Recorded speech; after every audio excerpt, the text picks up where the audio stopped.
You okay? It's okay. I just, missed a step there.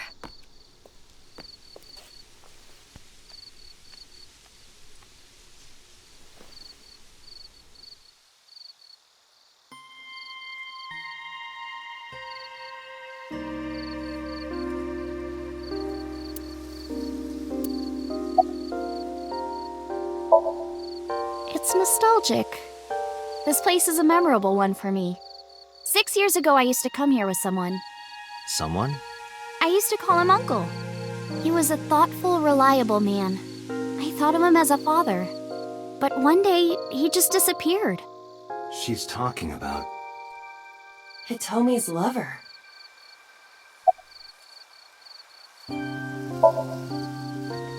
When you asked me why I became an idol, I wasn't being entirely truthful. I told you that it was because I wanted to become famous. But more specifically, it was for Uncle. I've been looking for him for 6 years, but I didn't find him anywhere. I didn't know where else to look. So instead of me finding him, I thought that he could find me instead. You think if you became famous, he'd contact you? Yeah. So that is why she became an idol. I mean, it's also been my dream since I was little. That's a part of it, too. So why do you use the name Asa? Shouldn't you use your real name? Oh no, I don't have to. He was the one who came up with the name Aset. He told me that if I ever became an idol, I should use that name.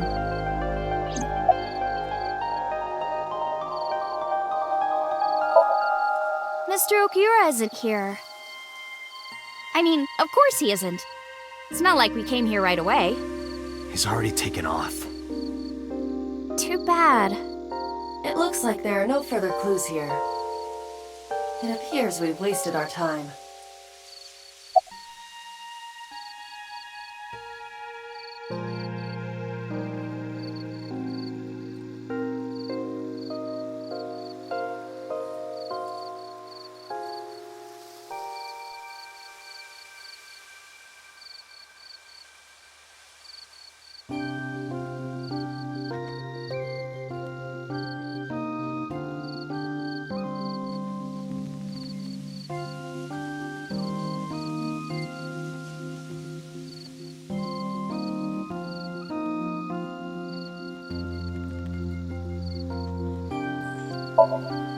It's called Ikume Iribiko Isachi no Mikoto, or sometimes Ikume Tenno, or Ikume no Mikoto. There are legends about this place written in the old text. It's a shrine dedicated to the gods. The old legend goes like this. One day, Ikume Iribiko sent one of his followers, Taji Momori, on an urgent quest to find a mysterious, magical fruit. A fruit called Tokijiku no Kaku. It's said that eating it will grant you immortality. After many hardships, Taji Momori was able to find the fruit. But by the time he got back, Ikume Iribiko had died. Taji Momori mourned. He handed half of the fruit to the man's wife, and he left the other half on Ikume Iribiko's grave, then died on the spot. It is said that that fruit is still inside the shrine behind us. Really? The fruit of immortality. Yes.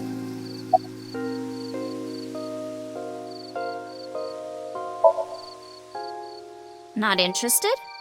No, not really. I'd rather have normality than immortality. A flower over there. Flower? You can't see it from here, can you? I know it's there because I've been to this shrine before.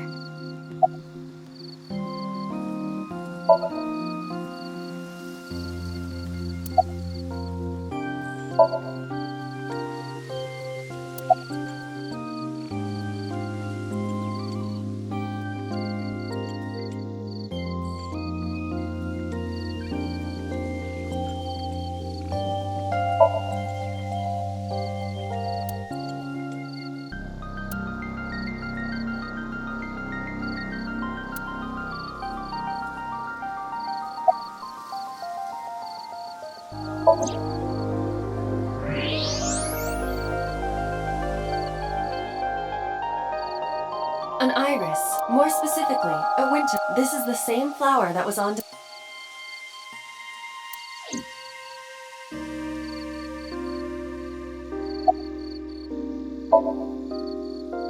Yeah. How did you know? It's the same kind that's at my house. I told you about what it means, right? Good news and hope. Iris is also a part of the eye. And the Greek goddess of rainbows. A messenger goddess. I told you at Sunfish Pocket, right? That's why the flower means good news and hope. Date, we have no time to wait. We should get moving. Got it.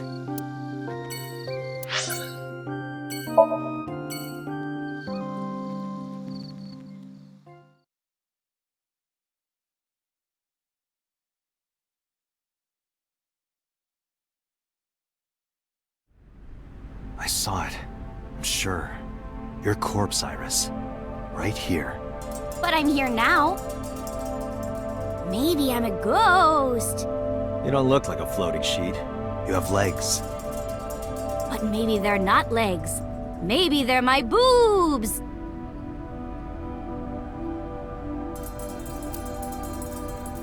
Didn't you say that you saved me in your dream? What did you mean by that? I told you that I'm with an organization called Abyss, right? Yeah, you told me 2 days ago. We find clues in the minds of suspects and witnesses. We enter what we call Somnium, a dream world projected by their subconscious. That's what the entire organization is about. How do you even do that? We have a machine that we call the sync machine. What is that? It's a sync machine. That's not an explanation. Tell me how it works. Well, I can explain, but it will require a bit of background to understand. Background?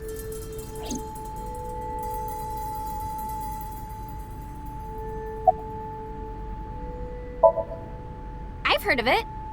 The blood-brain barrier, right? Inside the skull, there's an army of little teeny tiny soldiers that surround the brain. They protect the brain from bad stuff in the blood, right? That's almost it, yeah. The blood-brain barrier describes the architecture of the microvessels of the brain. It is a kind of shield that protects the brain. To get through, an object must be no larger than 0.4 nanometers. Objects too large to slip through the barrier cannot physically access the brain.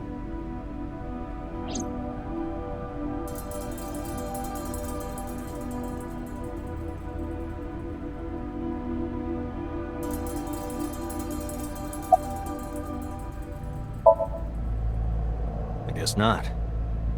No, I know what it is. It's the core programming behind AI, right? That's right. What's wrong? What? You're shivering. It's nothing. Don't worry about it. To borrow Pewter's explanation, with the advent of the Wadjet system, we can extract the data of the human psyche. This data is sent to the brain, which achieves the sync.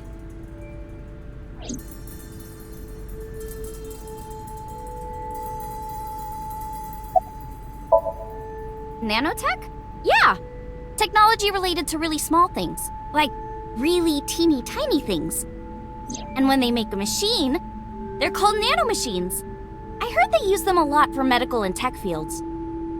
Some of the cutting-edge nanomachines can even go inside your body and cure illnesses. They can even cure cancer. And they go beep, beep, beep. That's what Mom said. Well, I don't know if it was like beep, beep or rrr. But anyway, nanotechnology costs tons of money. Only a few people can even afford it. My college professor said only the richest of the rich have nanotechnology. But he's pretty liberal, so... Largely accurate. Nano is a prefix meaning 10 to the negative ninth power. A nanometer is therefore 0.0000000001 meters. The sync machine uses machines approximately 2.16 nanometers long. Viruses are on average 20 to 970 nanometers, so sync nanomachines are far smaller than that. This allows them to access neural circuitry. During a sync, The nanomachines are used to write in the sinker's data.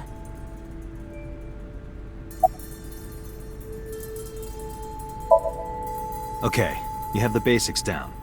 Let me explain how syncing works. Sinkers like me equip the sync gear and use it to access the subject's brain. Inside the helmet are nanocables, and on the tip of each of these cables is a special nanomachine. But the machine can't reach the brain through blood alone. Do you know why? The BBB soldiers say go away and push them back? Well, yeah, kind of.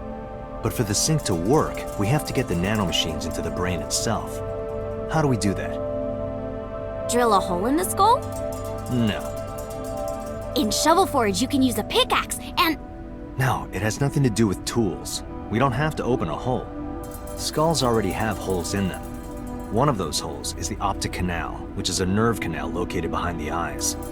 The nanocables of the sync gear go through your eyes, then go to the back of your eye socket, then through the optic canal to the sea. The sea? The sea of brain cells, anyway.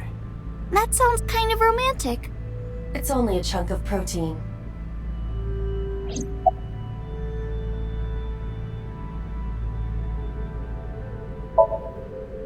Once the nanocables arrive at their destination, they can begin the sync process. They slide into the brain like roots of a tree. And on the tip of each cable, the nanomachine sends and receives data. This is controlled by the Wadjet system. And that's how the sinker and the subject exchange information. Exchange? Think of it this way. The human brain has a max capacity of one psyche, one consciousness.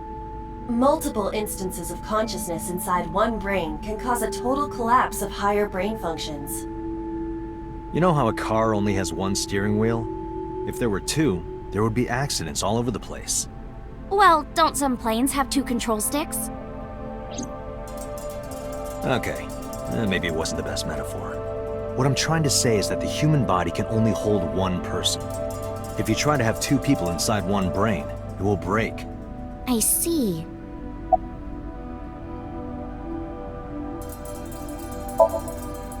Because of this, the sinker's data goes inside the subject's brain.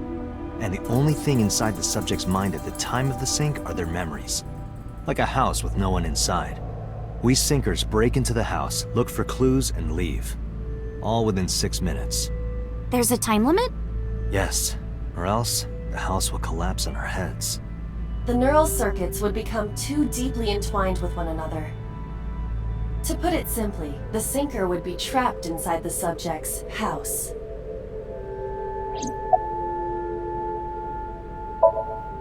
Thank you for explaining it. I don't completely understand how sync works, but still. Just don't tell anyone. This is extremely confidential. It's okay, I won't. Date, tell me this. Who did you sync with yesterday? Didn't I show you his picture? Congressman So Sajima. So that's why you know so much about him. But you've never met him, right? I haven't, I swear. Hey, Date, you saw my corpse here, right? I did. I'm sure of it. And in SoStream, you saved me from getting killed. Yeah, And then somehow, I resurrected. yeah.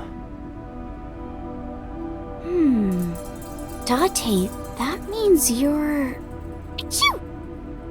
Date, is the cold too much for Iris? Yeah, I'm freezing too. Iris, let's get out of here for now. Roger that!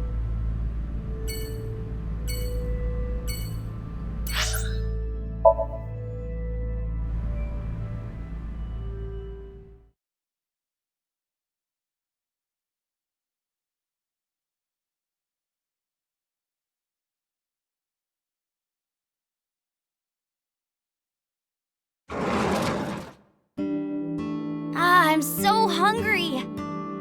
Tessa? Why are you here?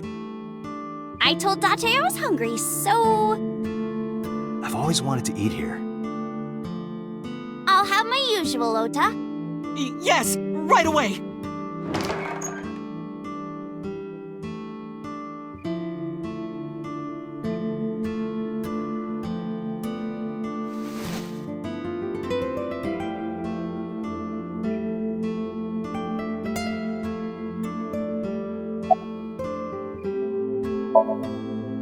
omelet rice. Ota's omelet rice is so good it gives me stomach cramps. Is that a compliment? You're embarrassing me.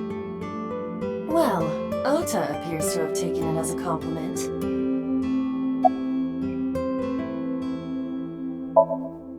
Iris, about your coming back to life. Hold it! What do you mean coming back to life?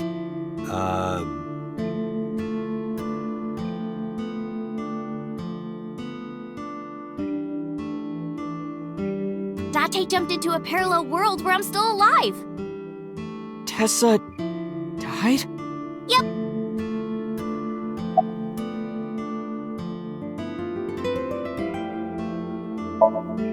Yeah, I have. Have you met Ota's mother, Mayumi? Yeah, but I don't think she likes me. That's not true! Mom is just jealous of how pretty you are, Tessa! Not very reassuring. Whether out of jealousy or otherwise, she still doesn't like Iris.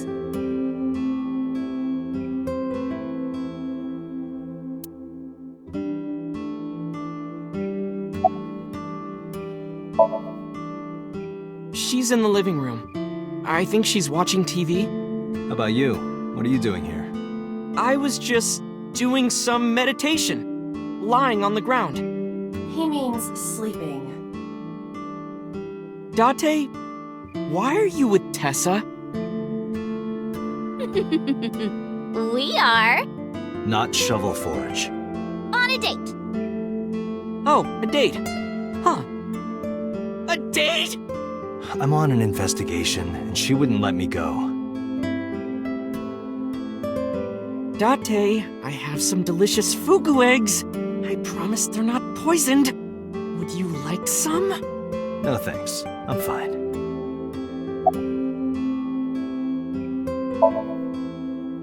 You're still looking for him? Well, like I told you before, I don't know.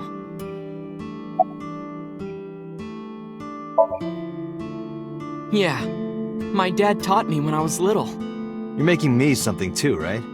Sure, my treat, Date.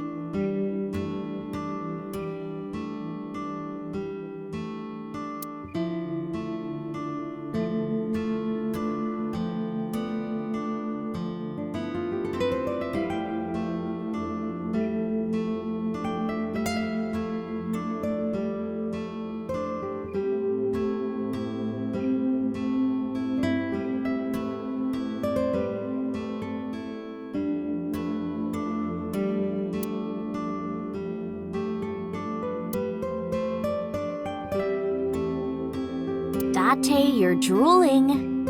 Oh, I'm just really hungry. Kuroda Kazuaki's grilled tongue with salt.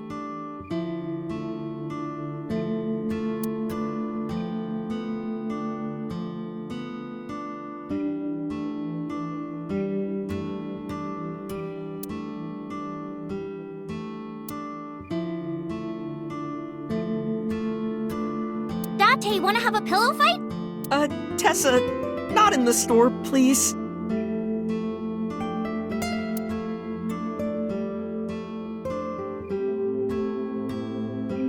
Look, a chair for baby goats. Why would anyone bring a goat to a restaurant?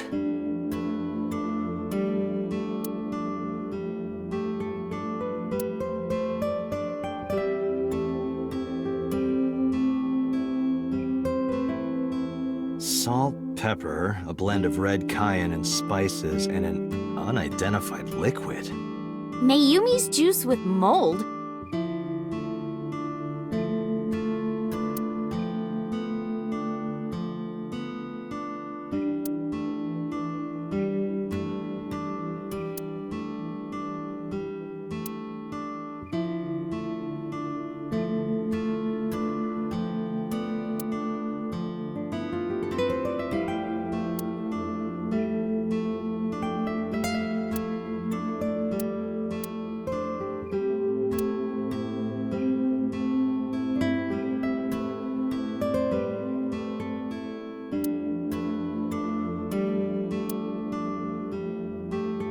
Ring ring.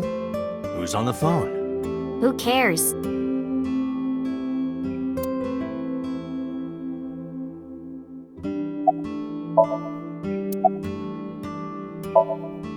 Hey, can you tell me about this parallel world idea in more detail? Oh, sure. How should I explain this? Well, Oh, I know. Let's play rock, paper, scissors. Rock, paper, scissors. Yeah, if we tie, nothing happens. We just shake hands. If I win, you have to give me something. What if I win? I'll do anything. Anything? Mm-hmm. Anything. Date, your heart rate is rapidly increasing. Why exactly is that? All right, let's do this. Okay, let's go! 1, 2, 3, shoot!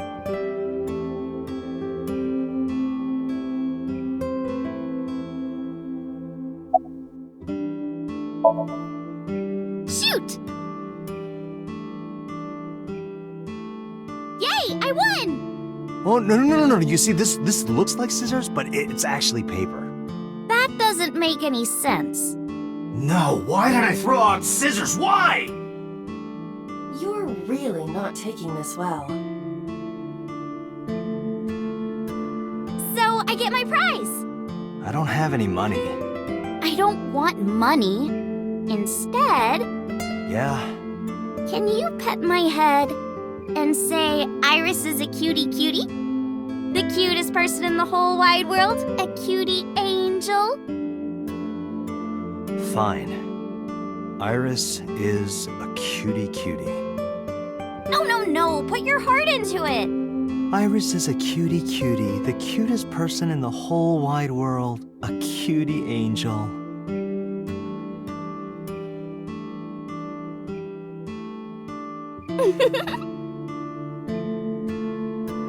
We just played rock, paper, scissors, right? I won and you pet me. But in a different timeline, maybe we tied. Or maybe I obeyed your orders and did something really scandalous. Rewind time, do it now! I do not have that functionality. So those timelines are what I'd call a parallel world. So you think I jumped from a world in which you were dead to this one where you're alive? That's what I think. Huh. Parallel world, huh? I can't believe it, but... Sure you can. Parallel worlds exist. Do you know about the Mandela effect? Or the Booba Kiki effect? Or the 100 million balls? If I explained that, would you believe me? Sounds really interesting, Tessa. I know some urban legends like that. The spatial temporal man, and the lost friend, and the story of two sisters.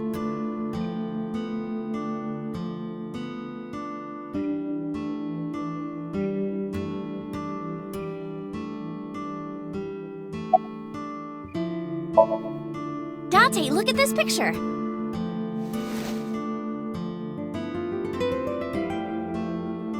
There's a famous experiment regarding this picture. You show this image to people around the world and ask a question. Which one is Booba and which one is Kiki? Believe it or not, 98% of people asked have the same answer. The rounder one is Booba and the jagged one is Kiki. Isn't that weird? In other words, everyone thinks that Booba is a certain way and Kiki is the other. It applies universally across languages and cultures. It's like something ingrained inside all humans.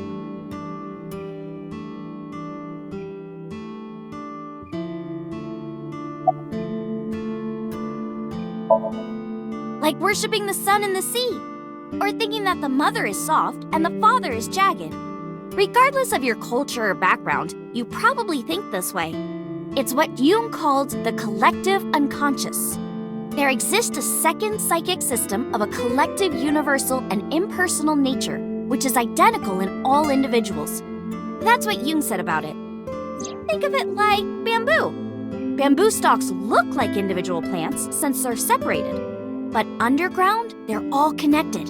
Human psyches might be like that too, connected at a subconscious level. That's... The parallel world? Yeah! You saved me in the dream, right? And dreams are all about our subconscious minds. So if you follow the roots, You get to another bamboo stalk. Yeah, something like that.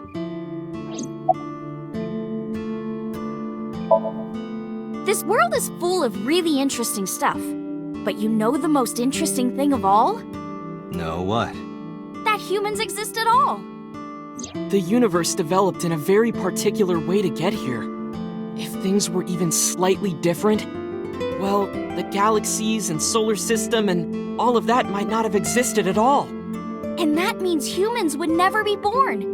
And even if everything happened exactly like that, the probability of human life developing is extremely low. And yet, here we are.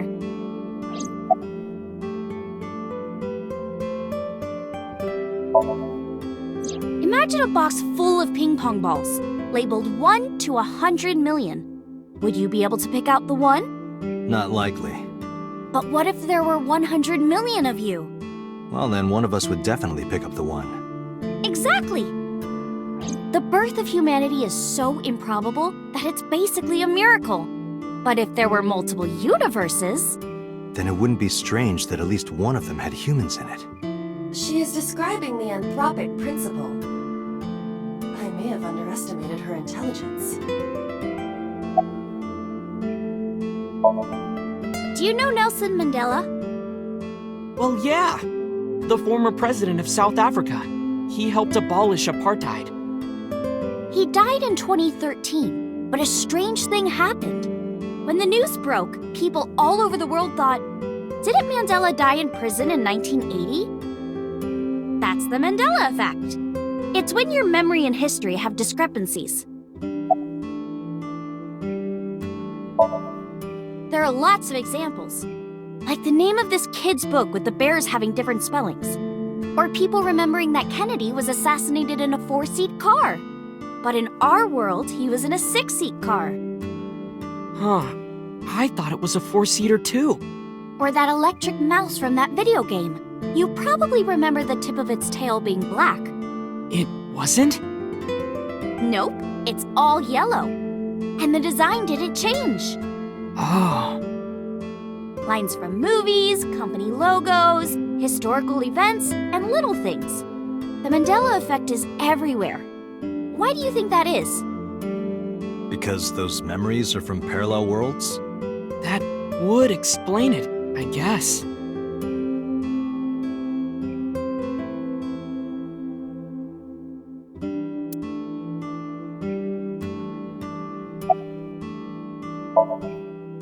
Yeah, it's sort of like a common experience. A lot of people have experienced waking up in an uninhabited world they've never seen before. And most of them describe seeing the same person. The spatial temporal man. He's supposed to be an ordinary old man wearing work clothes. The spatial temporal man guides people back to the real world. He tells them, this world is not for you, or something. I'd like to meet him someday.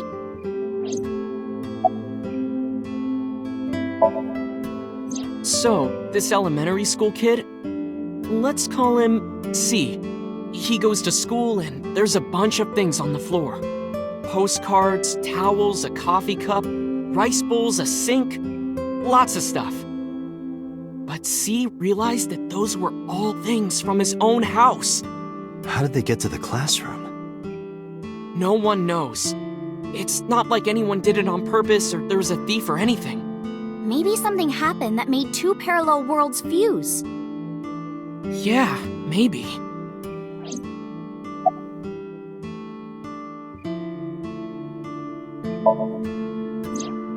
So, there's this girl.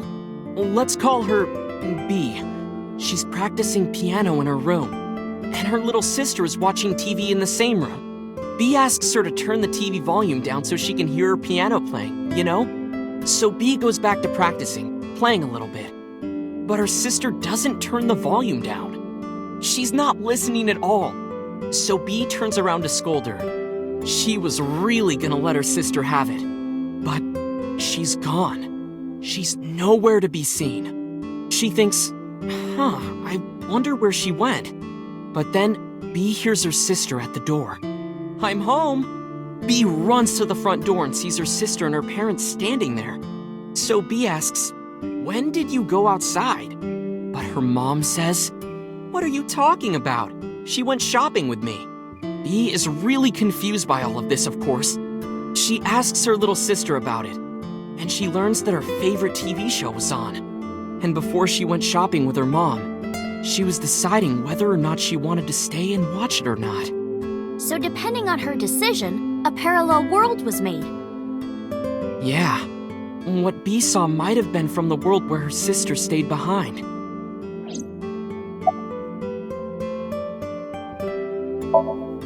There's this kid, A. He's in elementary school. Well, A had this close friend named Suzuki. One day, after school, they're walking home together. A turns around to tell Suzuki a joke, and Suzuki is laughing his butt off. And he's laughing, and he laughs so hard that his eyes fall out of their sockets. What? Well, they were hanging down out of his eye sockets. The nerves were still connected, but A is of course in shock and doesn't know what to do. Suzuki just takes his eyeballs and jams them back into his eye sockets and keeps walking like nothing happened. So A asks him about it. Like, hey, are you okay? Your eyes fell out. A is really concerned for his friend, you know? But Suzuki just says, yeah, I'm fine. He doesn't say anything about it. And by now, A is really curious. But he's not getting any answers, so they just part ways and go home. The story only gets weirder from here. The next day, A goes to school, and Suzuki's not there. A is confused and asks his teacher about it. Hey, where's Suzuki today? And the teacher says, Suzuki? Who's that? There's no Suzuki in this class. A says, what are you talking about? And he goes and asks all of his classmates about Suzuki. They all say the same thing. I don't know him. There's no Suzuki in this class. So that kid must have jumped into a parallel world without Suzuki. That's what I think.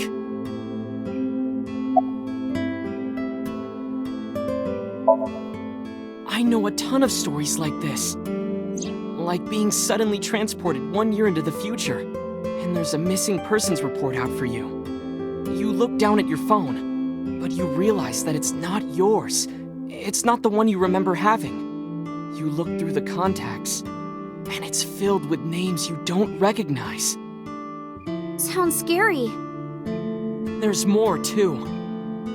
Like this town where everyone is Japanese, but they're speaking a completely different language.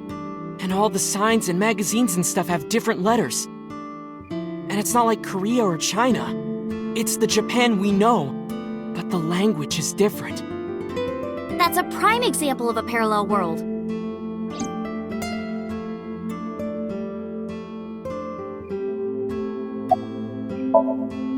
Couldn't Suzuki just be an imaginary friend or something? No, A was really serious about remembering Suzuki. It is weird. And there's no way you can pop your eyeballs back in like that. Well, not necessarily. There's such a thing as a dislocated eye.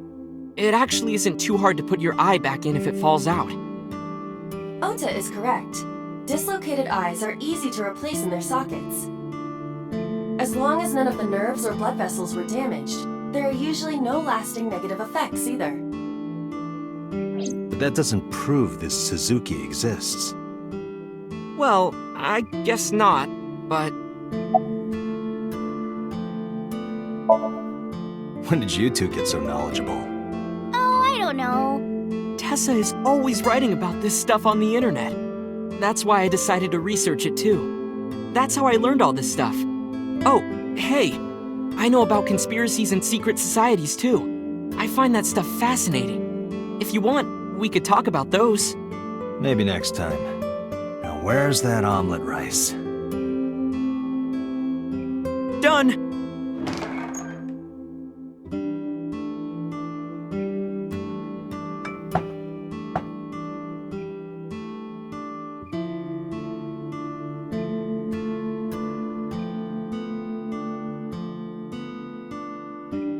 Bon appetit!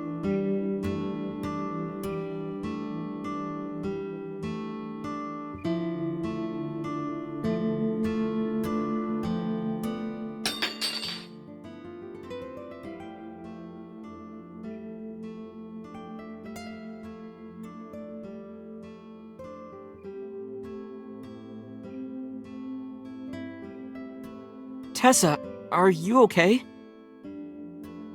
I'm fine. My hand slipped. Let's eat.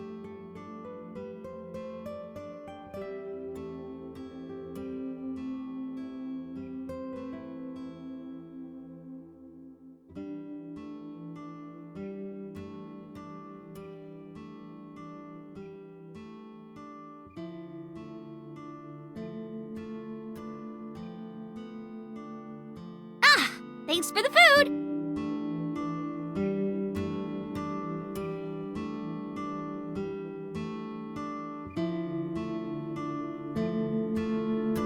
That was good.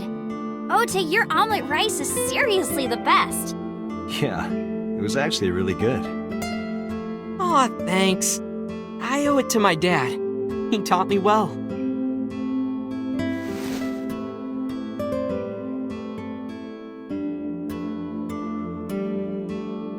Let's get going, Iris. Thanks again! Thank you! Come back soon!